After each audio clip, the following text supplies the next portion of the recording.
Эй, вы там на дилдо, для вас хуёк кончает.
Крошка моя, я по тебе скучаю, я от тебя письма не получаю. Ты далеко и даже не скучала, но я вернусь, чтоб ты узнала, что я далеко, я по тебе скучаю, я от тебя письма не получаю. Ты далеко и даже не скучаешь, но я вернусь, и ты узнаешь, что я далеко от тебя.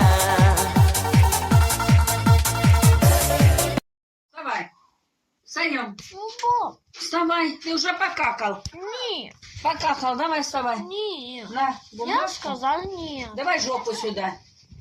Я не покакал. Покакал. Нет, Ложи планшет и какай. Давай планшет сюда. нет. Ложи Он сюда. мне нужен. Зачем он нужен? Тим. Уроки быстро доучивать, а не сидеть в планшет играть. какать важнее. Какай, я без планшета. Какай. Нет. Ложи планшет и какай. Ложи сюда планшет. Ложи сюда и какай. Ложи планшет. Егор, ложи планшет. Что ты его трясешь? Он что, тебя груша? Трясешь, а поломать? Давай сюда планшет. Нет. Ложи сюда сам. Ложи и какай. Ложи планшет. Да какой это? Нет, да какаешь, мы уроки идем учить. Давай докакивай. Ты пока не разобьешь его, это трусишь, а говно. Насрано давно. Вставай. А сегодня я расскажу вам о таком интересном животном, как долбоящер классический. В узком кругу ограниченных людей он известен как дрыщущая игуана. Чтобы сохранить свою жизнь, долбоящер может прикинуться мертвым. Но, скорее всего, он просто синенький. Как вы видите, у долбоящера очень плоское чувство юмора. А сейчас мы поставили скрытую камеру, чтобы пронаблюдать за долбоящером. Смотрите, идиот охотится за крабами. И вот неудача. Зачастую долбоящера можно спутать с обычным человеком. Потому что, как и любой другой долбоящер классически прогрессирует.